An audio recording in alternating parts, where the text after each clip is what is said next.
എക്കാലവും ഇന്ത്യയും റഷ്യയും തമ്മിൽ നല്ല ബന്ധമാണ് പുലർത്തിക്കൊണ്ടിരുന്നത്. അത് സൈനിക കാര്യങ്ങളിൽ, ആയുധ കാര്യങ്ങളിൽ, അതിൻ്റെ ഇടപെടലിൻ്റെ കാര്യത്തിൽ. ഇപ്പം റഷ്യൻ പ്രസിഡന്റ് വ്ളാഡിമിർ പുടിൻ ഇന്ത്യക്ക് ഒരു സമ്മാനം നൽകാൻ പോകുന്നെന്ന് കേൾക്കുന്നു. അതിപ്പോൾ ഷാങ്ഹായ് കോപ്പറേഷൻ ഓർഗനൈസേഷൻ്റെ മീറ്റിംഗ് ചൈനയിൽ നടക്കുകയാണ്. അപ്പോൾ ചൈനയുമായി ബന്ധപ്പെട്ട കാര്യങ്ങളാണ് വാർത്തയിൽ വരേണ്ടത്. പക്ഷേ ഇന്ത്യയുടെ വിദേശ നയം എന്ന് പറയുന്നത് ഇപ്പോൾ കുറച്ചായിട്ട് റഷ്യയ്ക്ക് അനുകൂലമായി നീങ്ങിക്കൊണ്ടിരിക്കുകയാണ്. കാരണം റഷ്യയാണ് നമ്മളെ എക്കാലത്തും സഹായിച്ചിട്ടുള്ളതും. ഇപ്പോൾ നടന്ന ഓപ്പറേഷൻ സിന്ദൂറിൽ റഷ്യൻ ആയുധങ്ങൾ ഇന്ത്യൻ ആയുധങ്ങളുമായി ചേർന്നപ്പോൾ ആർക്കും ഭേദിക്കാൻ കഴിയാത്ത തരത്തിലുള്ള മാരകമായ ശേഷിയുള്ളതും അജയ്യമാണെന്നും തെളിയിക്കപ്പെട്ട് കഴിഞ്ഞു. അപ്പോൾ റഷ്യയുടെ പ്രതിരോധ മന്ത്രി, രാജ്യരക്ഷാമന്ത്രി ആന്ദ്രേ ബെലോസോവ് ചൈനയിലുണ്ട്. ഇതിനിടയ്ക്ക് ഈ മീറ്റിങ്ങിൽ പോയ നമ്മുടെ രാജ്നാഥ് സിംഗ് പ്രതിരോധ മന്ത്രിയും ആന്ദ്രേ ബെലോസോവും തമ്മിൽ ചില ചർച്ചകൾ നടന്നിട്ട് നമ്മൾ ഇന്നലെ ഒരു വീഡിയോ ചെയ്തു. S-400 ബാക്കിയുള്ള 2 സ്ക്വാഡ്രണുകൾ അടുത്ത വർഷം ആദ്യവും അടുത്ത വർഷം അവസാനമായിട്ട് ഇന്ത്യക്ക് തരുമെന്ന് പറഞ്ഞിട്ടുണ്ട്. പക്ഷെ അത് മാത്രമല്ല, അല്ലാതെ ചൈനയിൽ വെച്ച് നടന്ന ഈ ചർച്ചയിൽ ഇന്ത്യയെ അടിമുടി ആയുധമണിയിക്കുന്ന തരത്തിലുള്ള, അല്ലെങ്കിൽ ഇന്ത്യയുടെ പ്രഹരശേഷി കൂട്ടുന്ന തരത്തിലുള്ള ചില തീരുമാനങ്ങൾ കൈക്കൊണ്ടു എന്നുള്ള വിവരം പുറത്തു വരുന്നുണ്ട്. നമുക്കറിയാം, ഈ സോവിയറ്റ് യൂണിയൻ്റെ കാലം മുതൽ തന്നെ ഇന്ത്യ സോവിയറ്റ് യൂണിയനുമായിട്ടുള്ള ഒരു ബന്ധം, റഷ്യയുമായിട്ടുള്ള ബന്ധം ഇങ്ങനെ അഭംഗുരം തുടരുകയാണ്. ഇപ്പോൾ കഴിഞ്ഞ യുദ്ധകാലത്ത് ചൈനയുടെ ആയുധങ്ങൾ ഉപയോഗിച്ചിട്ടാണ് പാകിസ്ഥാൻ ഇന്ത്യയെ ആക്രമിച്ചത്. അതെ, ഈ ചൈനയുടെ JL-15 എന്നൊക്കെ പറയുന്ന മറ്റേ മിസൈലുണ്ടല്ലോ, ആ മിസൈലൊക്കെ നമ്മൾ അടിച്ചിടുകയും ചെയ്തു, നിഷ്പ്രയാസം തകർത്തു. അപ്പോൾ ഇത് വരുമ്പോഴത്തേക്കും നമുക്ക് പക്ഷേ വേറെ കാര്യമുണ്ട്. ആ മിസൈലിനെ സംബന്ധിച്ച് പറഞ്ഞ് ചൈന അവകാശപ്പെടുന്നത് ഏറ്റവും പ്രഹരശേഷിയുള്ള എയർ ടു എയർ മിസൈലാണെന്നൊക്കെയാണ് ചൈനയുടെ അവകാശവാദം. അപ്പം നമുക്ക് ഇത്തരം ചില മിസൈലുകൾ ആവശ്യമുണ്ട് എന്നൊരു തീരുമാനത്തിലേക്ക് നമ്മളെത്തി. ഇപ്പോൾ റഷ്യ പറയുന്നത് റഷ്യയുടെ ഏറ്റവും കരുത്തുറ്റ മിസൈലുകളിലൊന്നായ R-37M എയർ ടു എയർ മിസൈലാണ്, ലോങ് റേഞ്ച് മിസൈലാണ്. അത് ഇന്ത്യക്ക് തരുമെന്ന് മാത്രമല്ല, അത് ഇന്ത്യയിൽ നിർമ്മിക്കും. അതാണ് ഏറ്റവും പ്രധാനപ്പെട്ട കാര്യം. നമുക്ക് വേണമെങ്കിൽ പണം കൊടുത്ത് ആയുധങ്ങൾ വാങ്ങാം, അത് തീരുമ്പോൾ വീണ്ടും പണം കൊടുത്ത് വാങ്ങാം. പക്ഷേ റഷ്യ ഇപ്പോൾ പറയുന്നത്, പുടിൻ നിശ്ചയിച്ച പ്രകാരം, പുടിൻ നിയോഗിച്ച ആന്ദ്രേ ബെലോസോവ് നമ്മളുമായിട്ടുള്ള ചർച്ചയിൽ ധാരണയിലായിരിക്കുന്നത് അവരുടെ ടെക്നോളജി നമുക്ക് തന്ന് നമ്മൾ ഇന്ത്യയിൽ ഉണ്ടാക്കിക്കൊന്നാണ്. മേക്ക് ഇൻ ഇന്ത്യ പ്രൊജക്റ്റിൻ്റെ ഭാഗമായി, ആത്മനിർഭർ ഭാരതിൻ്റെ ഭാഗമായി ഇന്ത്യയിൽ ഉണ്ടാക്കുക. R-37M എന്ന് പറയുന്ന long range air to air missile അത് ഇന്ത്യയിൽ നിർമ്മിക്കുന്നതിൻ്റെ പേര് വരെ തീരുമാനിച്ചു. അത് ഇന്ത്യയിൽ RVVBD എന്ന പേരിലായിരിക്കും നിർമ്മിക്കുക. അപ്പോൾ ഇത് നോക്കണം, നമ്മൾ ഒരു സൗഹൃദ രാജ്യം നമ്മളോട് കാണിക്കുന്ന താല്പര്യമാണ്. മിസൈൽ വേണമെങ്കിൽ കാശ് കൊടുത്ത് വാങ്ങിച്ചൊന്നല്ല, നിങ്ങൾക്കത് തരാം, നിങ്ങളെന്ത് ചെയ്യുന്നു, അതിൻ്റെ ടെക്നോളജിയും തരാം, നിങ്ങൾ ഇന്ത്യയിൽ ഉണ്ടാക്ക്, നിങ്ങളതിൻ്റെ പേരും മാറ്റിക്കോ എന്ന് പറയുന്ന ഒരു മനസ്ഥിതി ലോകത്ത് ഒരുപക്ഷെ റഷ്യ അല്ലാതെ ആര് കാണിച്ചിട്ടുണ്ട്? ഒരാളും കാണിച്ചിട്ടില്ല എന്ന് പറയാൻ പറ്റില്ല. ഇസ്രയേലിൻ്റെ ചില കാര്യങ്ങൾ നമ്മളവിടെ നിർമ്മിക്കുന്നുണ്ട്. ഇസ്രയേലിൻ്റെ ടെക്നോളജിയിൽ നമ്മൾ ഡ്രോണുകൾ നിർമ്മിക്കുന്നുണ്ട്, തോക്കുകൾ നിർമ്മിക്കുന്നുണ്ട്. അത് ഇസ്രയേലും നമ്മളും തമ്മിൽ ഒരു അനുപാതം വെച്ചിട്ട് ഒരു പെർസെൻറ്റേജ് അനുസരിച്ച് അവർക്കും നമുക്കും എന്ന തരത്തിലാണ് ഉണ്ടാക്കുന്നത്, കൈമാറുന്നത്, ഉപയോഗിക്കുന്നത്. അപ്പോൾ ഏതായാലും ഇന്ത്യയെ സംബന്ധിച്ച് വലിയ നേട്ടമാണ് ദീർഘദൂര air to air missile, Russian missile. ഇനി നമ്മൾ ഇന്ത്യയിൽ നമ്മുടെ ഉണ്ടാക്കിക്കഴിഞ്ഞാൽ നമുക്ക് ഉപയോഗിക്കാൻ വേണ്ടി മാത്രമല്ല, നമുക്കത് വിൽക്കുകയും ചെയ്യാം. ഗ്ലോബൽ വെപ്പൺ മാർക്കറ്റിൽ ഇന്ത്യയുടെ ഒരു പുതിയ പ്രൊഡക്റ്റായിട്ട് ബ്രഹ്മോസ് നമ്മൾ ഉണ്ടാക്കുന്നത് റഷ്യൻ ടെക്നോളജി നമ്മൾ നമ്മുടേതാക്കി മാറ്റിയിട്ടാണ് ഉപയോഗിക്കുന്നത്. ബ്രഹ്മോസ് ശരിക്കും റഷ്യൻ സാങ്കേതിക വിദ്യയോടുകൂടി സഹായത്തോടുകൂടി ഉണ്ടാക്കുന്നതാണ് എന്ന് പറയുന്നല്ലോ. ബ്രഹ്മോസ് പോലെ നമുക്ക് ലോകത്തിൻ്റെ മുന്നിൽ പ്രദർശിപ്പിക്കാവുന്ന, നമ്മുടെ പ്രതിരോധത്തിന് മാത്രമല്ല ലോക മാർക്കറ്റിൽ വിൽക്കാൻ കഴിയുന്ന ഒരു മിസൈലായിട്ട് റഷ്യയുടെ R-37M RVVBD എന്ന പേരിൽ നമ്മൾ നിർമ്മിക്കാൻ പോവാണ്. അതാണ് ഏറ്റവും പ്രധാനപ്പെട്ട കാര്യം. ഇതിപ്പോൾ റഷ്യയിലൊരു കമ്പനിയുണ്ട്, റോസോബോറെ നെക്സ്പോർട്ട് എന്ന് പറയുന്ന റഷ്യൻ കമ്പനി. ROE എന്നാണ് എൻ്റെ ചുരുക്കം. ഞാൻ അങ്ങനെ ചുരുക്കപ്പേര് പറയാം, നീണ്ട പേര് ഈ ശശി തരൂരിൻ്റെ ഇംഗ്ലീഷ് പോലെയാണ്.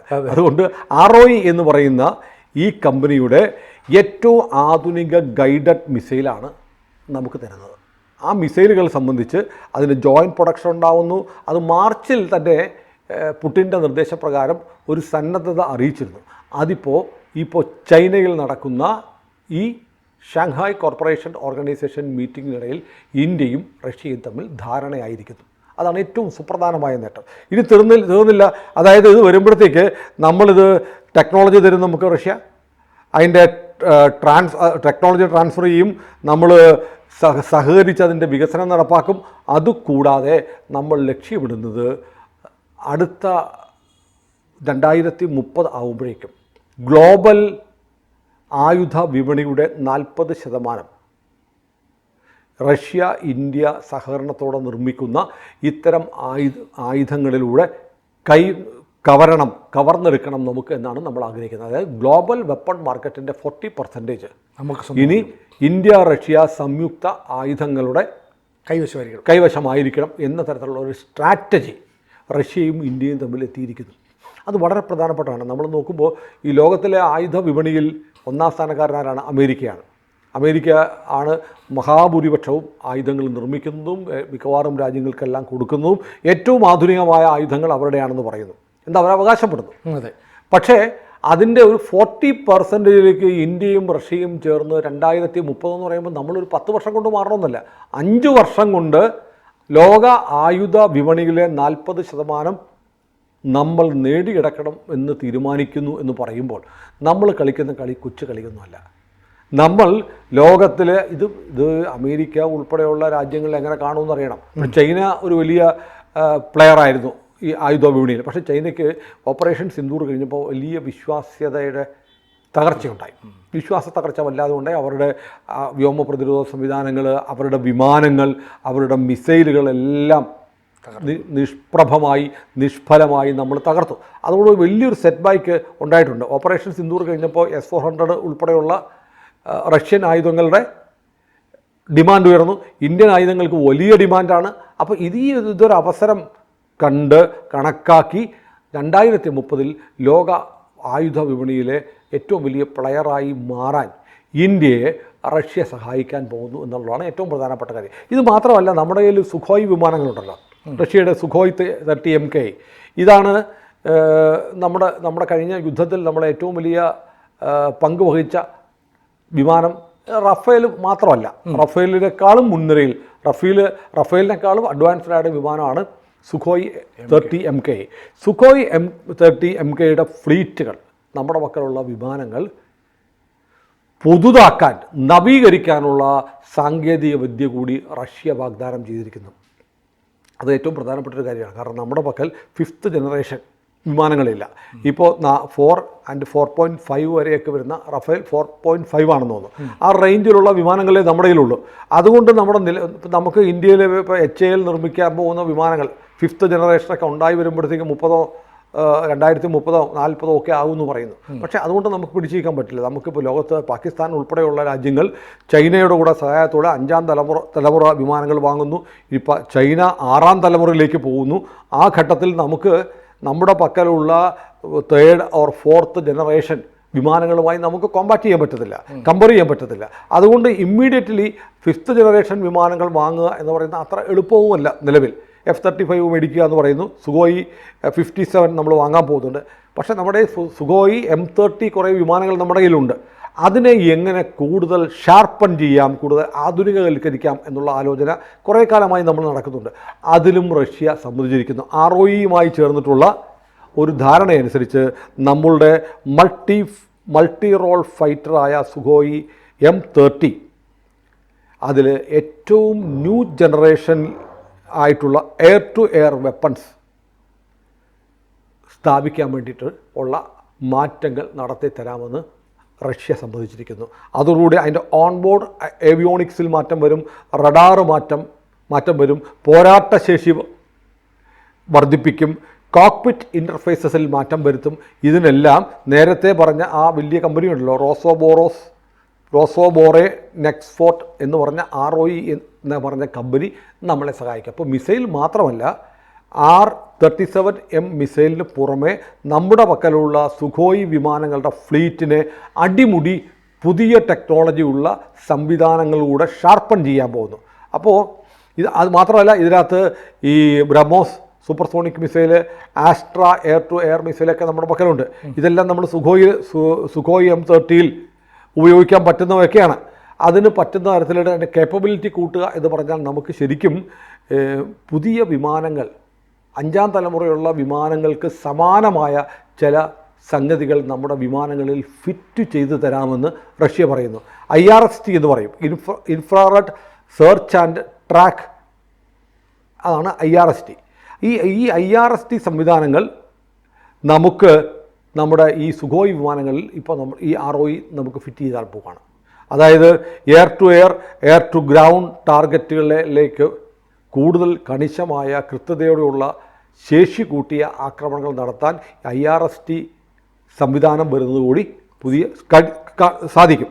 അത് ഡിറ്റക്റ്റ് ചെയ്യാൻ ശത്രു കേന്ദ്രങ്ങളെയും ശത്രു വിമാനങ്ങളെയും ഡിറ്റക്റ്റ് ചെയ്യാനും എതിരാളികളുടെ സിഗ്നലുകളെ ജാം ചെയ്യാനും ന്യൂട്രലൈസ് ചെയ്യാനും ഒക്കെ കഴിയുന്ന ശത്രുവിന് വലിയ ഭീഷണി ഉയർത്തുന്ന തരത്തിലേക്ക് നമ്മുടെ സുഖോയ് M30 മാറ്റിയെടുക്കാമെന്നാണ് പുതിയ കരാറിൻ്റെ ഭാഗമായി ROE എന്ന് പറയുന്ന റഷ്യൻ കമ്പനി ഇപ്പോൾ തയ്യാറായി വരുന്നത്. അതുകൂടാതെ നമ്മുടെ പക്കൽ നമ്മളിത് കൂടാതെ നമ്മുടെ ഇതിനകത്ത് നമ്മുടെ സുഖോയ് വിമാനങ്ങളിൽ വിരൂപാക്ഷ റഡാർ, നമ്മുടെ ഒരു പക്കലുള്ള ഒരു ആധുനിക റഡാറാണ്. ആക്റ്റീവ് ഇലക്ട്രോണിക്കലി സ്കാൻഡ് അറേ, അതാണ് ഈ വിരൂപാക്ഷ റഡാർ AESA എന്ന് പറയുന്നത്. അതിന് 2400 gallium nitrate based transmit and receive models ഉണ്ടെന്നൊക്കെ പറയുന്നു. എനിക്കതിൻ്റെ സാങ്കേതികത്വം കൂടുതൽ അറിയില്ല.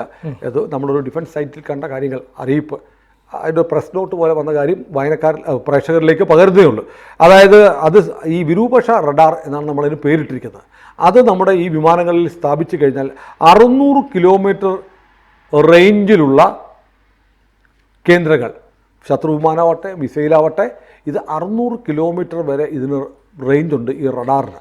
അപ്പം 600 കിലോമീറ്റർ അകലെയുള്ള ആപത്തുകളെ, ലക്ഷ്യങ്ങളെ വരെ കണ്ടെത്താൻ വിരൂപാക്ഷ AESA ഘടിപ്പിക്കുന്നതോടുകൂടി കഴിയും. അപ്പോൾ ഇത് മാത്രമല്ല, ഈ റഡാറിനെ കുറിച്ച് വിരൂപാക്ഷ എന്നാണ് നമ്മൾ പേരിട്ടിരിക്കുന്നത്.